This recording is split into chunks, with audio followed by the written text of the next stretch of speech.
ticket broker for buying and reselling hundreds of thousands of tickets for profit, including thousands to Taylor Swift's Eras Tour. The lawsuit accuses ticket reseller K Investment Group of bypassing Ticketmaster security measures to buy more tickets than allowed and to sell them at a markup. The ticket broker sued the FTC last month to block its investigation, claiming it did not use automated software or bots to buy those tickets.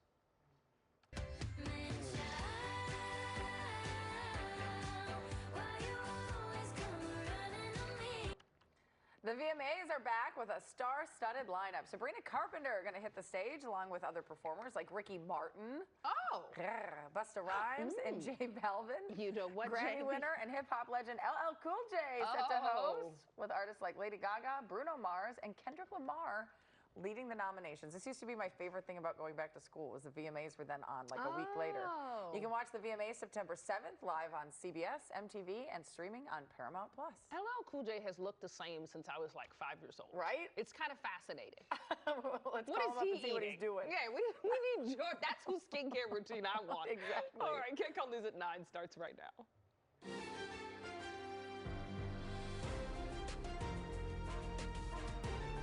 This is KCAL News Mornings.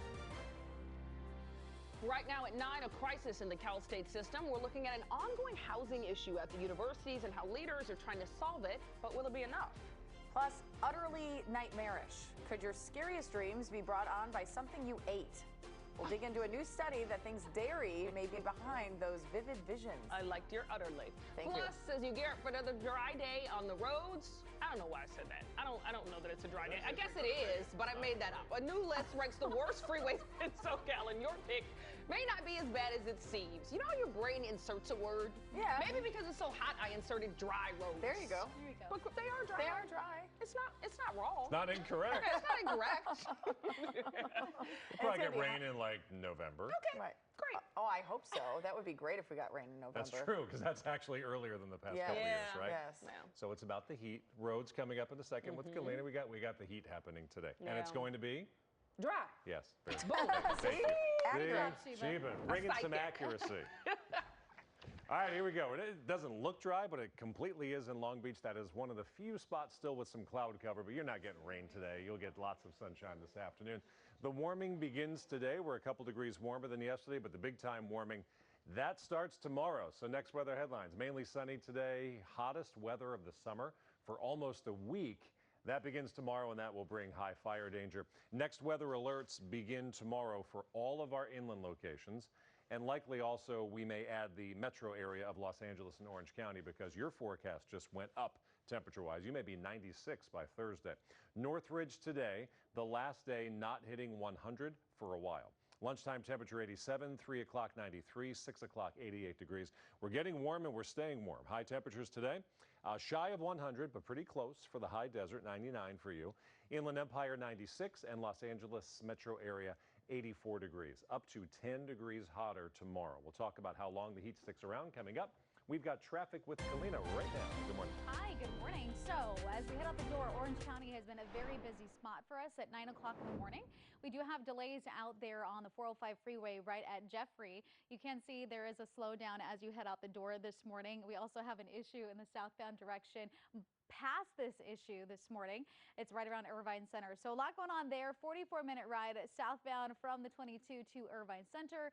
You can see the rest of Orange County also tough. That 57 is really slow out of Brea to that 91. And the 5 in Santa Ana also tough this morning out of Anaheim as you continue into Santa Ana.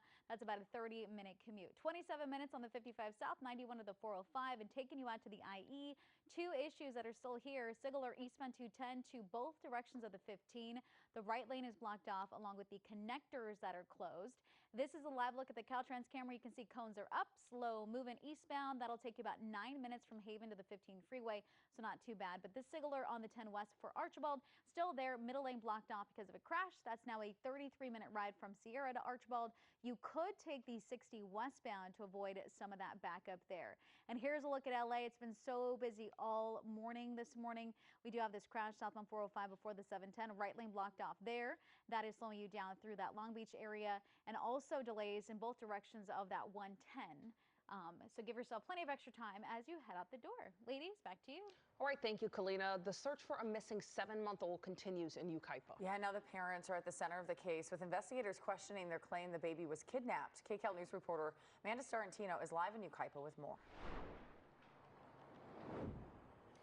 Good morning. Well, we did just hear from Emmanuel Jaro's father's attorney refuting any claims that he is not cooperating with the investigation. But what we're being told by investigators that the parents are no longer cooperating with them as they try to find their missing son. They're also casting doubt on the mother's story that little boy was kidnapped from this parking lot in Yucaipa right outside this Big Five store. Also, court records are showing a criminal past that's very troubling when it comes to the father and also previous child abuse claims. Now, the community definitely concerned about what they're learning. You never know, like, what your neighbor, anybody, you never know. It's sad just to think about it. It's really sad. Emmanuel Jaro has been missing since Thursday when his mother, Rebecca Jaro, claimed she was attacked while changing his diaper in Yucaipa Big Five parking lot. Investigators say her account doesn't add up. Over the weekend, they returned to the family's Cabazon home with canine units. Just days earlier, Child Protective Services removed a 2-year-old sibling from that same house.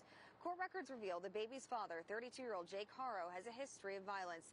He was convicted of willful child cruelty in 2018 and served 6 months in jail after a case involving a child identified only as Jane Doe. More recently, Jaro faced new charges for possessing a firearm and ammunition as a convicted felon and narcotic addict. He was expected in court next month for a possible probation violation. On Friday, Jake Jaro told us he and Rebecca share 2 kids together, 6 children in total. It's unclear if one of them is the same Jane Doe referenced in that earlier complaint. Riverside County investigators were back at the home again yesterday after confronting Emmanuel's mother about inconsistencies in her story. She told us Friday someone punched her and snatched the baby as she was changing his diaper in the parking lot. And I couldn't even turn, and I don't remember nothing. I got up off the floor and I didn't see my child. Someone took him from me. And Jake Jaro's attorney sending a statement to us this morning saying in part, quote, Mr. Jaro will continue to await and allow the investigation to continue to ensure that everything possible is being done to find his son.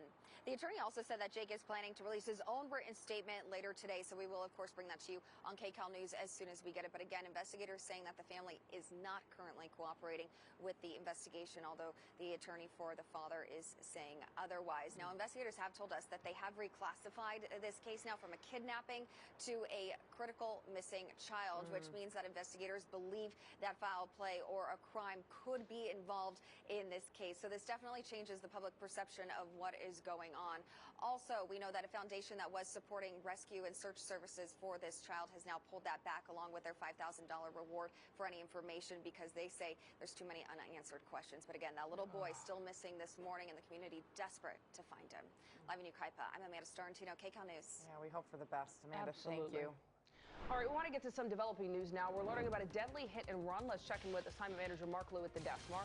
Yeah, Sheba, Jamie, so the LA Medical Examiner is still working to identify the man that was struck and killed on this street in the Vermont Knolls area, and LAPD detectives are searching for evidence that may help describe the vehicle and driver that struck this man. Now, what you're looking at here is the sidewalk near South Figueroa Street and West 74th in the Vermont Knolls area. There's LAPD officers setting up a canopy over the body of a man in his 30s that they say was struck by some kind of a vehicle last night at around 10.